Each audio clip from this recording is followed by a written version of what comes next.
The ocean was not blue, not like Earth. It stretched in sheets of glimmering violet, rolling with slow, monstrous grace beneath the fractured hull of the alien cruiser where he had been left to rot.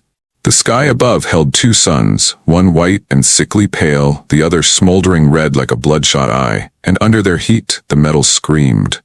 He had stopped calling for help days ago. Now he just listened. Cal Rex, human mechanic third class, had been left behind like trash. The crew didn't say it out loud, but he saw it in their eyes when the last shuttle launched. He was a non-essential, a spare cog in a failing machine. The ship had taken a direct hit from a rogue solar flare and was bleeding its systems dry. With the nav offline, communications fried, and the upper decks half vaporized, the officers prioritized themselves. They left him rations for 2 days and a flare gun with one charge, as if charity would balance the ledger of abandonment. He wandered the decks with grease-stained hands and a cracked visor, patching broken bulkheads out of habit more than hope. The ship groaned and shifted with every swell, its twisted skeleton rising and falling like a thing half alive. The sound was maddening. Metal flexing, rivets popping, and beneath it all, the rhythmic clicking of something breathing deep in the lower decks. At first he avoided the reactor bay. It wasn't just the radiation risk, it was the heat. Every time he passed the sealed bulkhead to Engineering Subdeck 7, a wave of damp air rolled over him like a breath.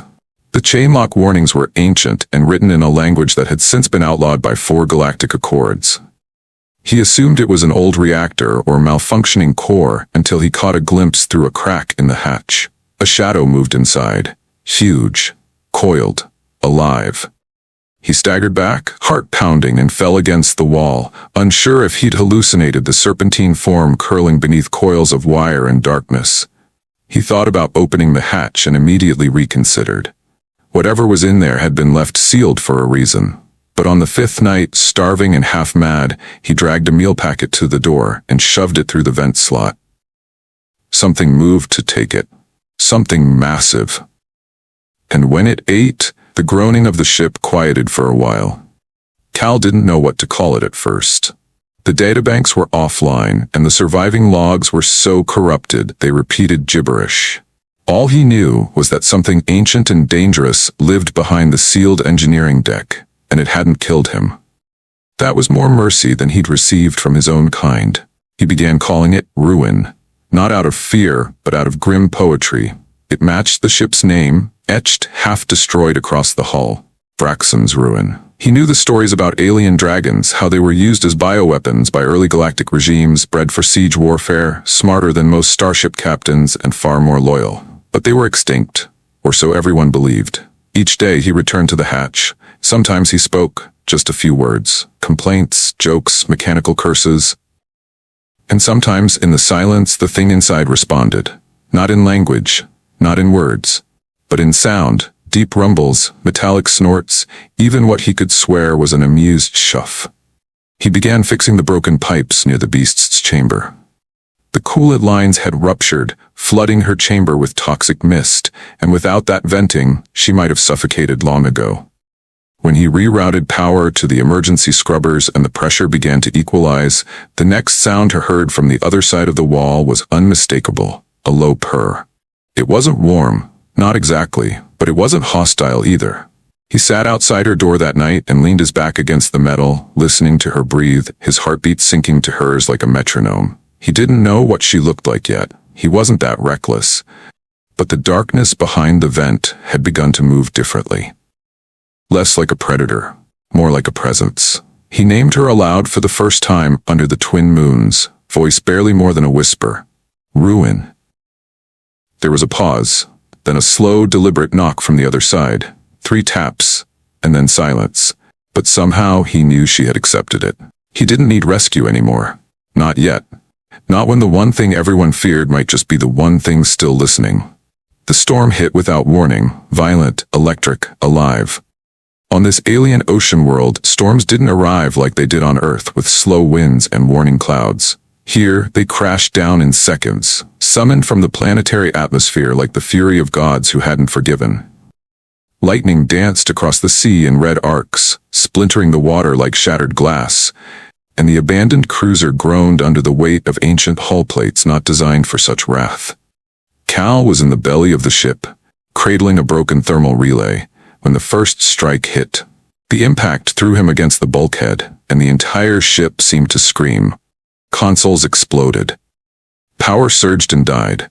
Fire spilled through the corridors in twisted pulses of light and panic. He ran, not because he feared the storm, but because he knew the ship's battery backups were failing. Without power, life support would shut down. Without air, not even Ruin would survive.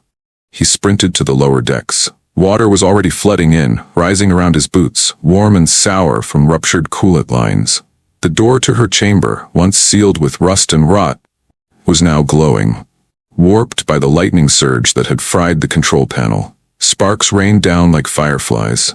She was still inside, still chained, and now choking on mist and heat.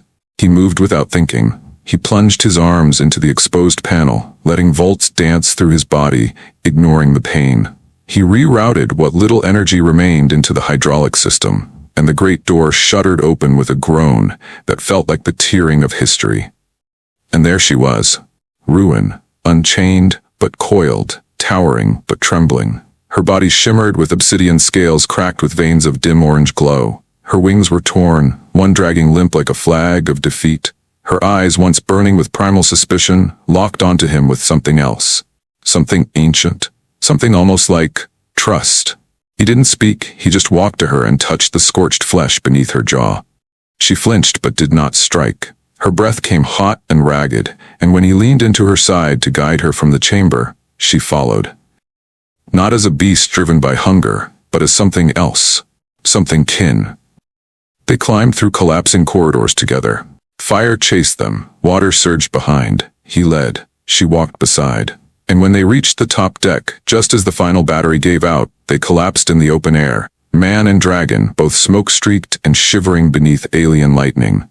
She wrapped a wing around him to shield him from the rain, and he whispered, "You saved me too, didn't you?"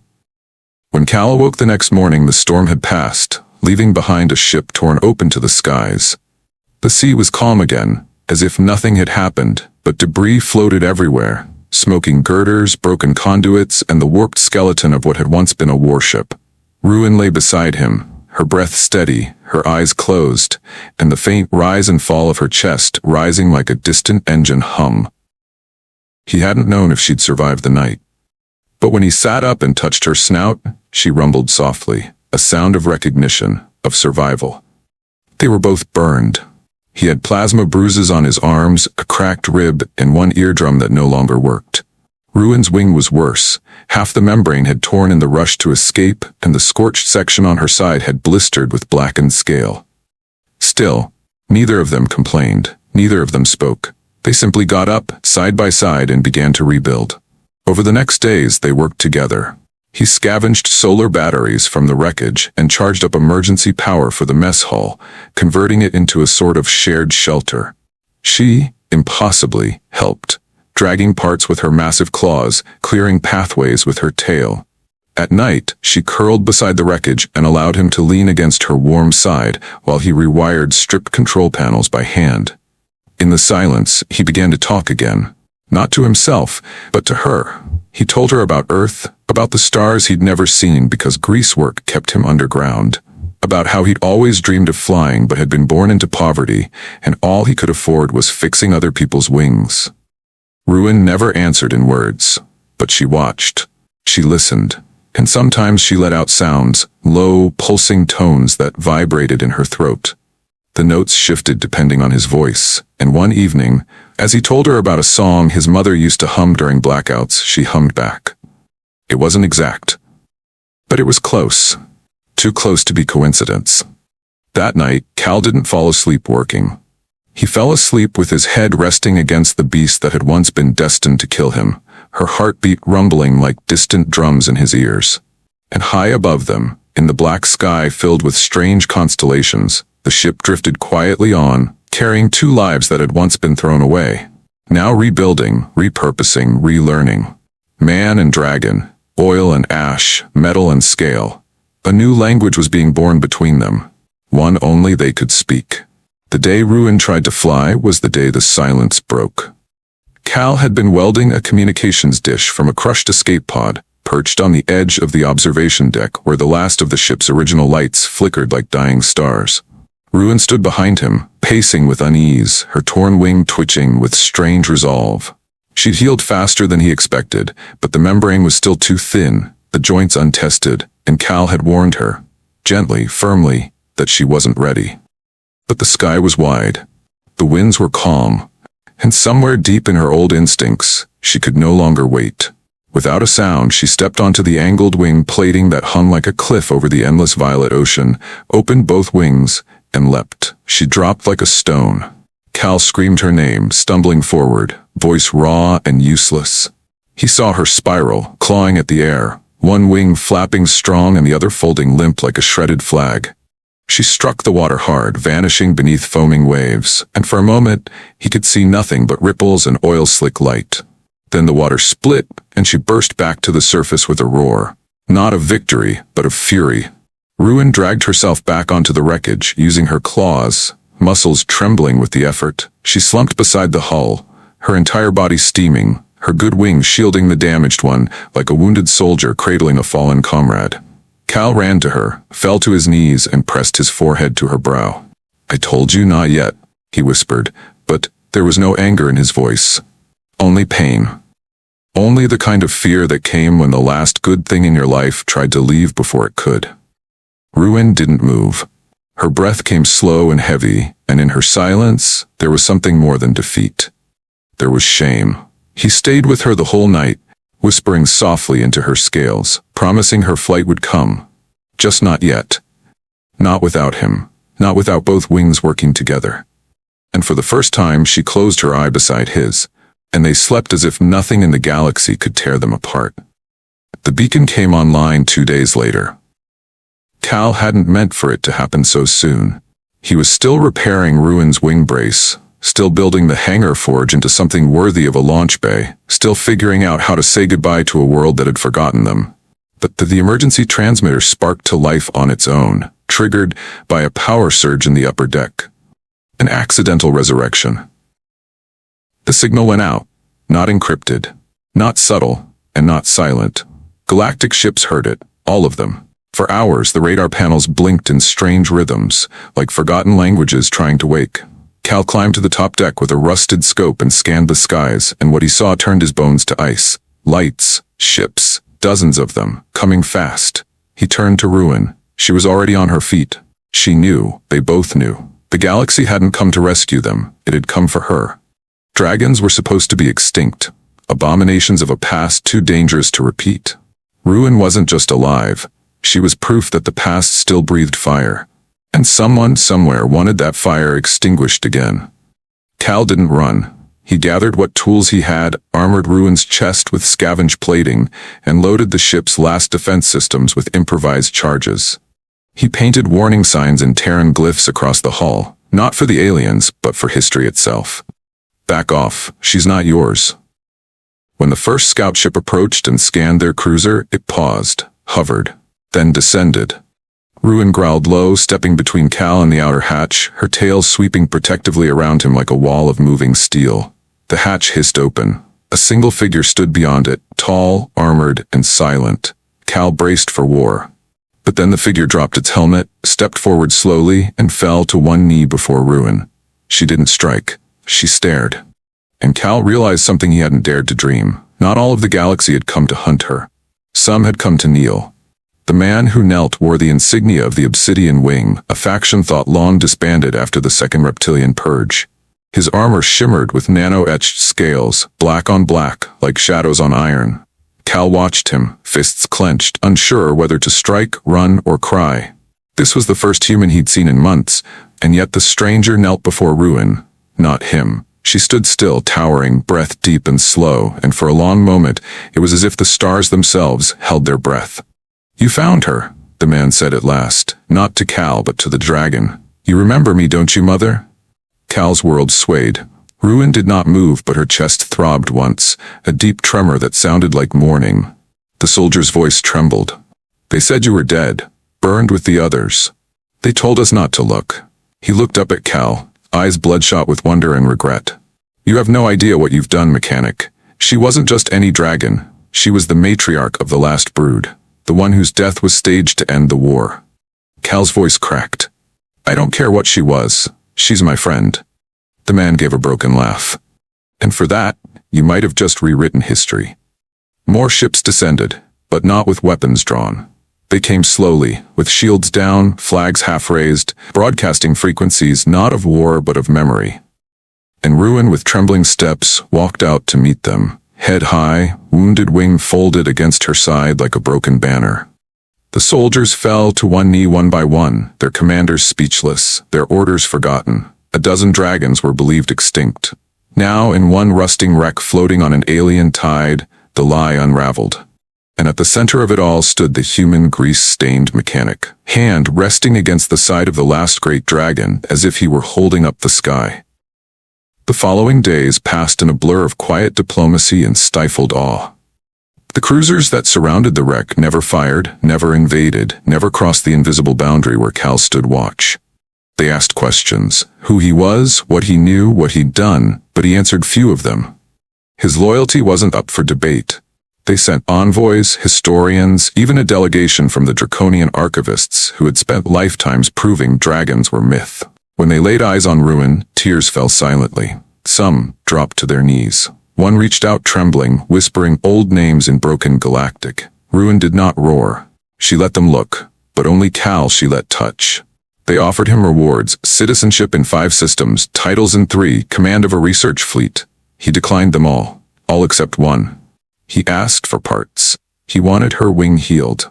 Not with surgery or forced gene stitching, but with something better, something earned. He spent days in the forge, tearing through titanium composites and silk steel joints, calibrating magnetic pulse pivots to mimic natural movement. They gave him assistants, engineers and medics, but none could match the tenderness with which he adjusted the plating near her shoulder, or how he spoke to her during calibration as if she were more than just alive. She was family. When the final bolt was in place and the brace was complete, the hangar doors were opened. The world below, one of ocean, wind, and open horizon, waited like a stage. Ruin looked at him, eyes glowing with quiet defiance, and crouched low. With a single leap she soared. For a breathless heartbeat, the ships, the soldiers, the sky, all fell silent. And then she roared, not in pain, not in rage, but in glory. Wings wide, fire unshackled. She circled the fleet once, then twice, then dove back toward the ship. But instead of landing, she swept low beside Cal, and to everyone's disbelief, lowered her massive body. Cal climbed onto her back. No saddle, no tech, no armor, just trust.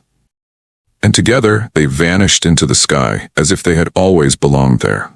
From that day on, the mechanic was no longer just a name in a logbook. He became legend. Not because he rode a dragon, but because he reminded the galaxy that some creatures aren't tamed by force, but healed by kindness. Far above the endless clouds and drifting stars, Cal held fast to the warm ridge of Ruin's neck, the wind howling like a choir of ancient ghosts around them. The ship, his prison, his refuge, his home, dwindled to a silver glint in the vastness below, but he didn't look back. Ruin flew higher than he thought possible, cutting through nebula-thin air with every beat of her restored wings, her body no longer a wreck of flesh and steel, but a force returned. And in that flight, something sacred passed between them, an unspoken promise that neither would abandon the other again. They glided toward the twilight edge of the gas planet's rings, the colors like spilled fire in the void. There, in the silence of orbit, Ruin hovered weightless, wings extended as if embracing the stars. Cal climbed down slowly, standing on the ridge of her back, his boots crunching against the frost that gathered where atmosphere thinned. He raised both hands, not in surrender but in declaration. I am not your master, he said aloud, to no one and to everything. I am not your keeper, I am your mechanic, your friend, and if it's war they bring again, we fight together. Ruin tilted her head slightly as if listening. Then from her chest she released a low, resonant hum that echoed through space, vibrating through the alloyed ribs of every ship within range. A signal, a vow, a warning. Fleet Command across 6 systems intercepted it and marked it unclassified myth origin threat. Some urged immediate strike. Others whispered of ancient treaties and divine beasts once born in flame and silence. but no one moved. Because the sound of that dragon's hum carried more than danger, it carried memory. They landed not on a battlefield or a city, but on the open plains of a shattered moon, where grass now grew where craters once screamed with war. Children from 3 species approached hesitantly, their parents unsure, their soldiers keeping their distance, and Cal slid down Ruin's flank with oil on his fingers and warmth in his chest. He greeted them not as a hero, but as a worker, with calloused hands and a tired smile. And when the youngest child touched Ruin's claw and laughed instead of crying, something shifted in the air. Not all dragons needed to be feared. Not all humans were slaves or soldiers. They set up a forge there, at the edge of a broken world. Ruin slept curled like a mountain behind it, while Cal taught local engineers how to build wind engines and repair ancient tech. Aliens from a dozen systems came not to conquer, but to learn. And Ruin, once a weapon of extinction, became the guardian of knowledge. One night, beneath the stars, as rain whispered soft across the metal roof, Cal sat beside her, back to her warm side, and spoke quietly. "We did it, girl. We didn't fix the galaxy, but we fixed each other." Ruin didn't reply with words. She just curled tighter, tail curling protectively around him as he drifted to sleep. And above them, in skies once ruled by war, flew new ships, peacebound, silver-winged, each marked not with empire or threat, but with the symbol of a wrench across a dragon's eye. Enjoy the video? Don't forget to like, subscribe, and hit the bell icon for more exciting content. Thank you for your support.